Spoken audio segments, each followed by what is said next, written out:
Hi, I'm Dr. Albert Pyrefiette, son of the legendary Louis Pyrefiette, and you are watching Belizean Legends.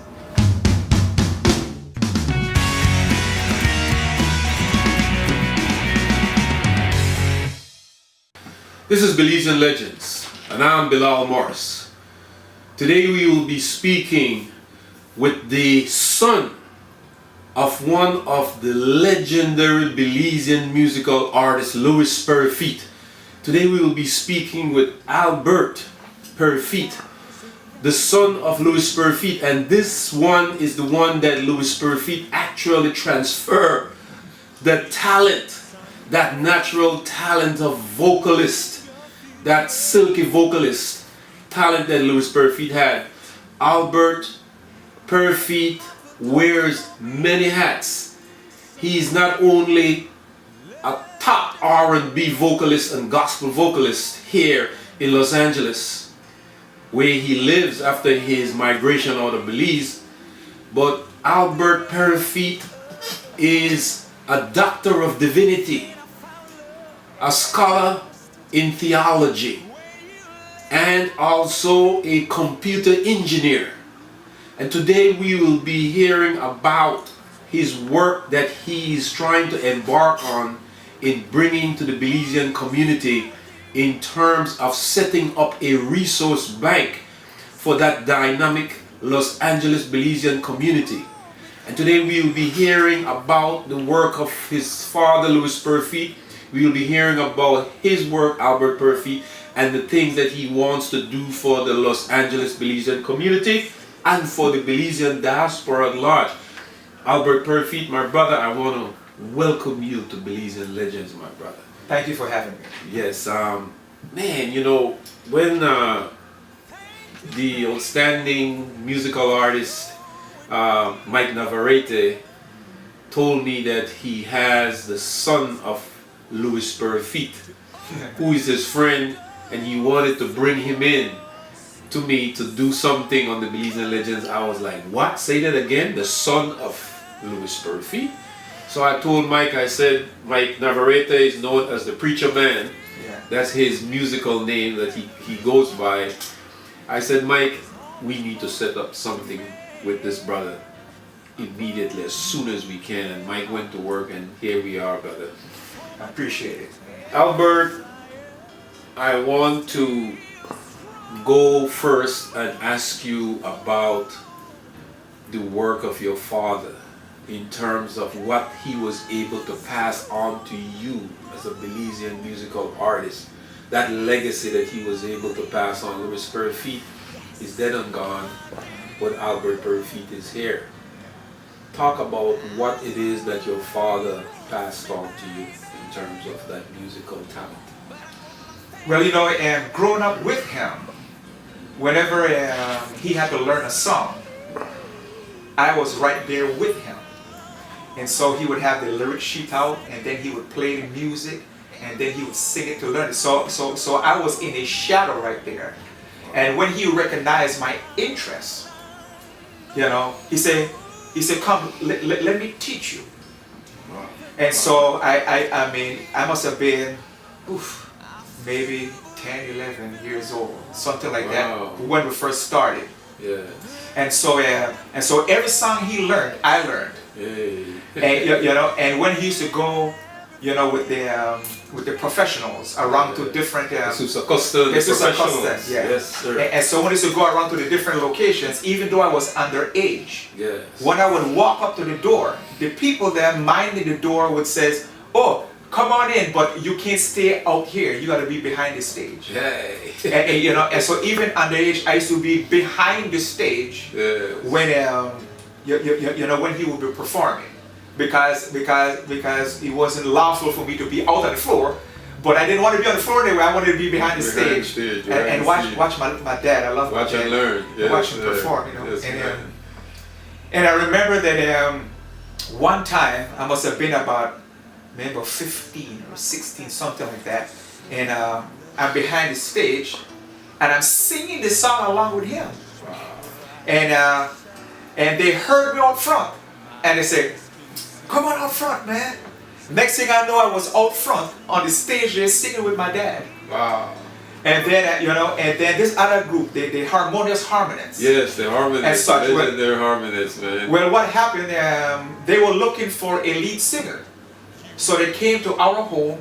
I was trying to get my dad to go sing with us. Hey. So at 16 years old, I was the lead singer for the Harmonious Check Harmonists. that out. That's music history for you there, Belize. Yeah, for the Harmonious Harmonists, along with the sons, because the father, the founder of the group, he was the manager now. Mr. McGregor. Mr. McGregor. And so his sons was Carl there. and Delbert. Carl, and as a matter of fact, the video they just did, it was Carl that did music.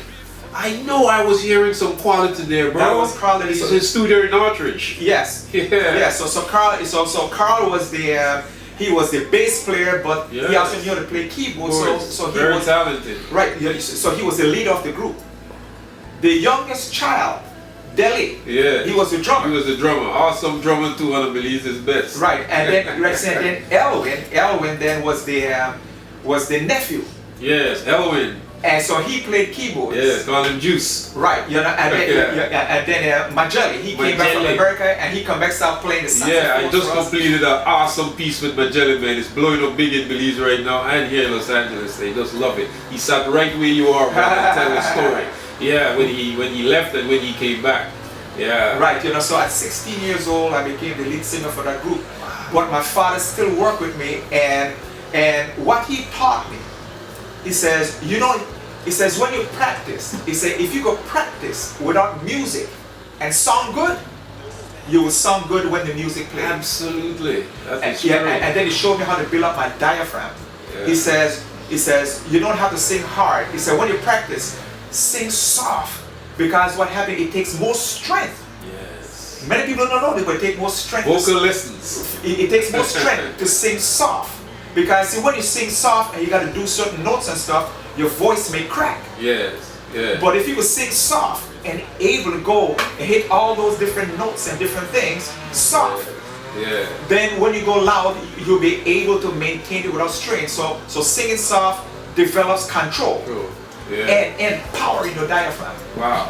Wow. And then it's timing is important. So you're talking the timing and those different things. So that's what it is. So for example, can I give a demonstration of what he went talking about? Very much, brother, because Right. that's what we want right here. Give us a live thing in terms of what you're talking about.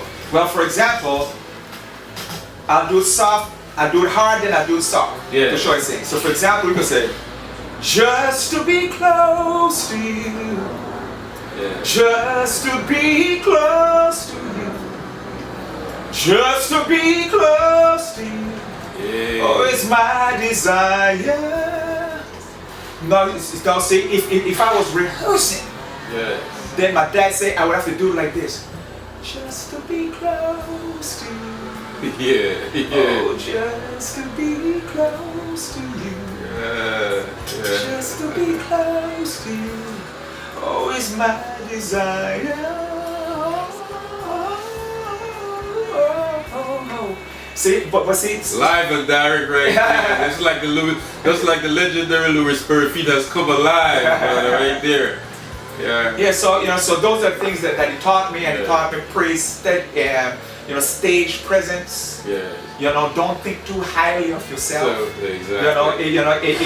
If there's any praise, let the people give it to you, and not you demanding it. This is Belizean Legends, and I'm Bilal Morris. And again, we're speaking with the son of the legendary Belizean vocalist and artist, because Louis Pyrefiette was not only a musical artist, but he was an awesome sculptor like George Gabb and Albert. Pyrefiette had let me know that George Gabb is also a relative of Louis Pyrefiette.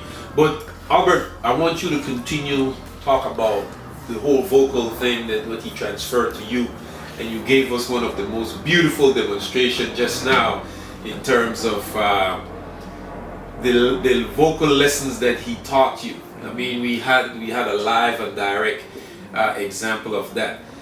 Continue on that line, because I want you to stay there, because we want to spend some time talking about this legend, your father, and what he was able to, the legacy that he passed on to you. You talk about the musical lessons. What else is it that in the music part that he was able to teach you? Well, one of the main things he says is that he was really disgusted by people that sing and you don't know what they were saying. Wow. So he says, he said enunciation was important. Very important. That if you're going to sing, you're telling a story. And if you're telling a story and the people, they hear your voice, he said it doesn't matter how good you sound, they'll turn to each other and say, what did he say? They don't know. What did he say? He said, no, the people should be able to hear the words that you're saying if you're properly enunciated. This way you get them from the moment the song starts. And then they become involved with it and then they hear the story. Become intimate with them and the artist start to make a connection. Because they can understand the lyrics. Whatever the lyrics are saying. That's very important. I mean, he was like not a schooled, trained musical artist, but he was able to develop the skills of vocal that was so important. Pronunciation, the words need to be clear, how you use your voice. I remember Del Smart of Del and the Sensation was telling me in an interview I did with him on Belizean Legends that he thought he could sing when he left Belize until he got some training and one of the teachers said, you can sing, but you just need to learn how to breathe. I don't know if those are one of the things that your father also mentioned to you. Well, that's why he says to sing soft. Because if you're singing soft, you're controlling your breathing. There you go. There you go. Wonderful. You know, we're going to go back and forth between the legacy of the legendary Louis Pyrefiette and your work. You also have did some great musical projects yourself. You migrated out of Belize, and a lot of Belizeans did not know that there was Albert Pyrefiette actually doing music in the footsteps of his father. Talk about your musical career that you did here in California. The people that you work with, Carl McGregor and so on. Talk about that group that you were a part of, and how did you carry on your musical career here in Los Angeles? Well, you know, it came about, you know, in a strange way. You know, God sets things up, man, and you meet people. You know, but I was trying to do the music and try to record and stuff. And you got to find studios that you can afford to go and do your songs and all that. And what happened is that I had left Belize before the McGregors came up here. And I heard that they were up here because they had become. They were no longer the harmonious harmonists. They became Bamiki Bandula. Bamiki Bandula. You know, with the guy Nicky Strong. Nicky Strong. Anyway, so they end up out here and they continue with the Bamiki Bandula. And so I found out where they were playing at, and I went and met with them. Wonderful. And you see, and Carl himself had ran into the son of Berry Gordy. You know, ran into the son of Berry Gordy, who was out of the loop and trying to get back in the loop. And so he helped Carl build an amazing recording studio. And I went back over there and I was recording with them, and we was gonna form a group called Way Back. Wow. Because we're from way back from Belize. Wow. Right? So we would have formed that group. But in the interim, I ran into this guy who took me to do a showcase. But a personal showcase in the office of the president of Solar Records. You know, and so can you imagine you take your musical tracks, you put it in, and just by yourself, standing there, and now you're going to sing for the president of a major label. Right in front of him. Right, so that was Solar Records, and when I sang, he said, let's sign this guy, because he said that I sounded like he reminded him of Howard Hewitt. Wow. You do have that Howard Hewitt. You see who have moved on, and so he wanted somebody like that. Like that, from the Shalimar group. From the Shalimar group. Yes. But just prior to that, I had did that entire album with the World Class Wrecking Crew, and it's amazing how I met them too. What happened was that the founder of the World Class Wrecking Crew, Lonzo Williams, also the founder of Dr. Dre and Ice Cube and all of them, right? They went through Lanzaland. Well, anyway, his keyboard player was doing some tracks for me. So he says, let's go to Lanzaland up there. You know, so I'm in World Class Wrecking Crew recording studios, recording my songs. Now, apparently, Lonzo was getting ready to put out another album, but something went wrong with his singer. He happened to walk in while I'm singing a song that I wrote. And he said, who's that guy? You know, and the keyboard player said, he's a client. He paid for some studio time. So Lonzo came up to me, you got a deal, man? I said, no, I don't have a deal. He said, well, tell you what. He says, I have a song that needs to be finished. I'm going to make a quick run. When I come back, if their vocals are laid and I like it, you going to be my lead singer for this album. Huh? How about that? Opportunity of a lifetime. And so they swap out the tracks and stuff and put on the track there, and it was a song, I can't remember who by it, with the Spinners or something like that. But anyway, I didn't know the song, and so the keyboard player is feeding me the lyrics while I sing the song. and the song said, This is the fork in the road, love last episode. I can't remember it right now, but it's something like that. I know that song. Yeah. I think I remember hearing that. Yes, this is the fork in the road, love last episode. I can't remember the song. Remember, because this is like about 22 years ago, 23 years ago. Anyway, and so he came back.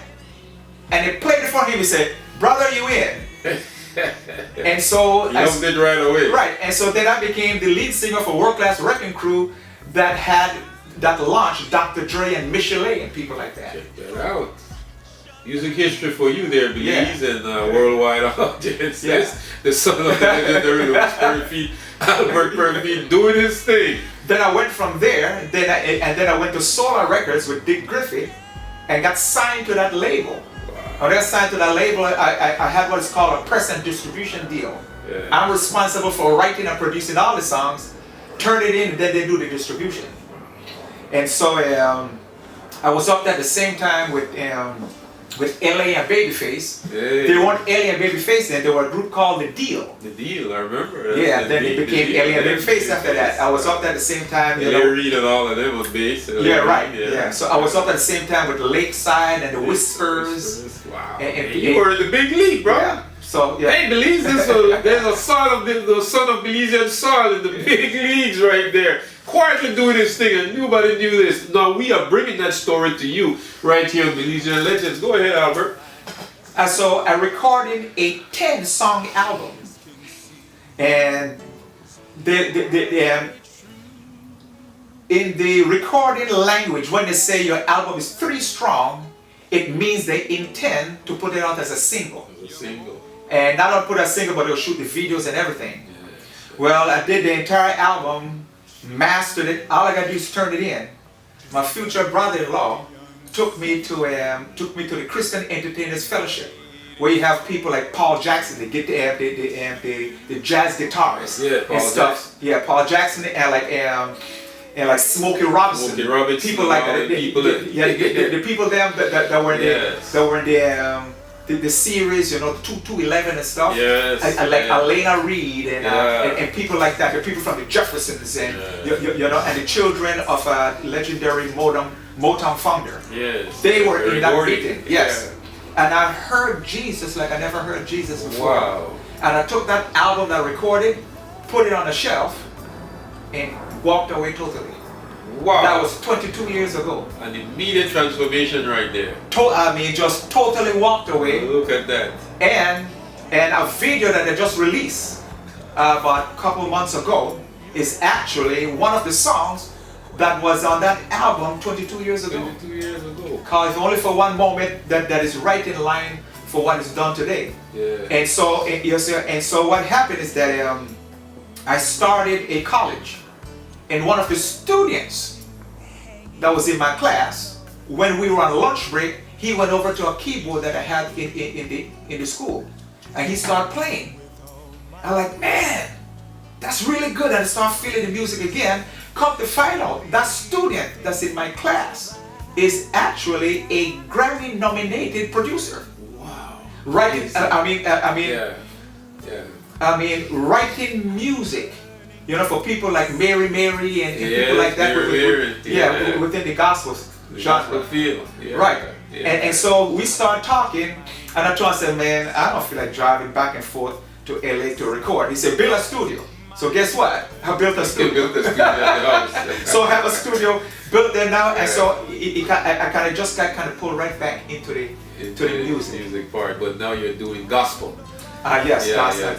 gospel. Yeah, So I have some songs recorded. Yeah, I guess you probably remember Junior Rankin, LJ. Oh yes, he was with the band Belize with Carl and all of yes, that. Yeah, he was right here talking about that. I interviewed him. His show is big in Belize right now. It's showing right there. So tell me about the whole thing with LJ, with Junior Rankin. Well, what happened is that when I was recording that album for Solar Records, I needed some reggae rap. Yeah. So Junior Rankin did one of the songs for me, and watch now, I don't know his guys, but Poopa Curly. Poopa Curly. Poopa Curly did a gospel rap on one of the songs that I have too. Wonderful. We're going to be hearing that album. You're going to give us a sample of that, which will be a part of this feature, right? Well, sure, no problem. Yeah, I'll definitely get you some of the songs. Very much, Belize. We have to hear that because this is the legacy of Louis Pyrefiette right here. The legendary Louis Pyrefiette. We owe him and we honor him in terms of the music that he left with us. But we are so proud, Albert Pyrefiette, to see that he have left his mark on an awesome musical artist, a talented one, and he was able to pass that on to you, and you never let him down. You have done it. You have done it in the R&B, and now you're doing it in the gospel. You're doing it now on another big level. We want to also talk about your work that you are doing as a theologian, because you come from out of Majestic Alley, my brother. Pink Alley. Pink Alley. People call it Majestic Alley because the movie theater was at the corner. Yes. And Belize, this is a product of Pink Alley, Majestic Alley, whatever we want to term it. But Albert Pyrefiette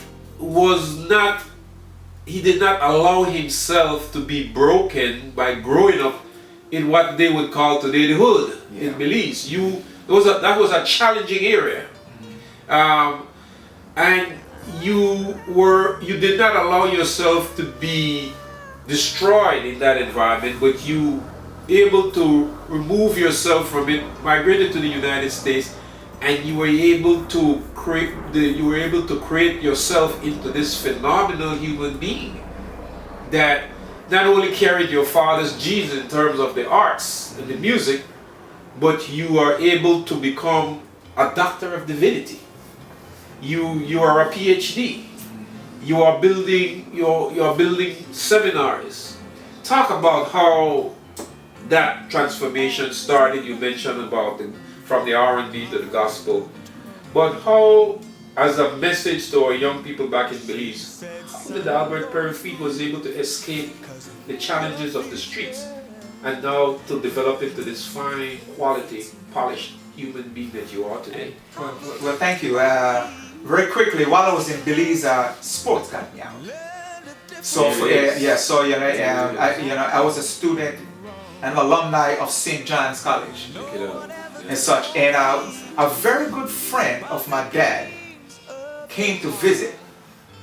And it just happened that in a neighborhood, one of the gentlemen that owned a restaurant bought a ping pong table and put it in his backyard. And so now I was one of the champions in the alley out there playing, right? Playing ping pong. Yeah, that was a big thing in Belize at that time too. Yes, man. Table tennis. Yes. So what happened is that this friend, my dad's age now, came to visit. He just spent time with my dad, and then my dad said, hey man, this guy is he's a ping pong champion. I'm like, And I look at the guy, right, full beard, gray beard and stuff and all that. I said, man, he old and all that, Not knowing that this guy belonged to the Belizean Tennis Association. Wow. While I was just in the neighborhood playing in the alley, this guy was playing against the best in Belize, but I didn't know that. I didn't even know such a thing exists. You don't remember his name? What was it? He was a Belizean tennis player. Well, not a Belizean tennis player. He actually was a guy that had an agriculture degree. And such. What is his name? His name's skipping me right now. But in any event, he said, let me take you to the real table. Hey. So he took me over to the association, and man, that guy beat the shirt off me. This old guy, man, I got brand new respect. But this is what he says. He said, I can see you have passion.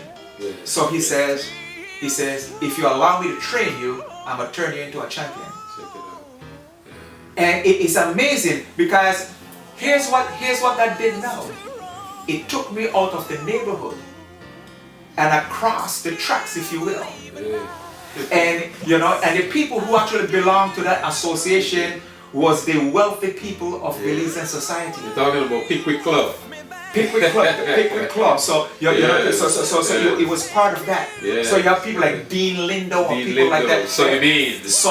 And by the way, Dean Lindo is a part of our family too. So family member, we're related. Well, anyway, so I got up there and I got introduced to a different group of people. I saw how they live differently, how they talk differently, how they dress differently. They were able to cross over. And so that opened my eyes to a different type of life, and so I got drawn into it. And and I was reading this book one time. It says only the educated are free, and it stuck with me. You see? And so I said, guess what? I'm gonna pursue that. I'm gonna keep away from the hood. Because it doesn't matter what you're doing down there, the challenges are there. And when you walk by the guys, they say you're a sissy or you're weak or you're yellow because they're trying to recruit you. But because I found that escape outside. You were born in the hood, but the hood is not born in you. Right. You showed that concept. Born in the hood, but the hood is not in me. Was never able to. Was never in me because at the same time too, I was a student at St. John's College. Yes, you were going to school. Yeah, so you kept in school. You stayed in school. You didn't drop out. You didn't throw school away and said that's not important to me and just go hang out with the thugs on the block. Yeah. You kept your head straight and you listened to your parents. And I think, Albert, this is what today the young men of Belize don't have today, in that you were born in those challenging neighborhoods, at the same time was able to stay in school, but you had parents behind you who cared. You had a structured family, a mother and a father. Today, these young people in Belize, for a lot of them, there's they're dysfunctional family structures. A lot of them don't have that kind of father figure like you had in Louis Pyrefiette and in your mother to be able to help you to deal with the challenges of the neighborhoods that you're living in. But keep on saying, talk about that transformation and how sports was able to get you in there, because a lot of the things today, they're saying Belize, the governments of Belize need to bank in more on sports, because that's the only escape for a lot of these young people, because a lot of them are awesome football players, basketball players, track athletes, but there is not enough investment in sports to have these kinds of things. You were taken into the Pickwick Club environment and they nurtured you. But what do you think needs to be done today as someone who came from the environment in terms of the young people? How do you think that they can escape these challenges of the streets? Well, let's say one thing about sports. I mean, sports not only build up your body, but it builds up your mind. Yes. Because it teaches you discipline. Yes. So, for example, whenever I went to go practice the ping pong, many of the people I played with, they walked, or their parents drove them, or they had bicycles. Okay. Yeah. My dad told me, he said, if you're an athlete, don't you ever walk where you go. He said, run. And so, man, I ran, wherever I went to, I ran all over Belize. But your father was also a cross-country rider. So when you talk about the fact that he told you you don't walk, if you're an athlete, you run, he knows these things also because you did not know that your father was a cyclist. I didn't even know that. Awesome cyclist. Yeah. Yes. Look at that. But keep on the point that you were saying when you said you run, not don't walk. Well, what it does, it develops discipline.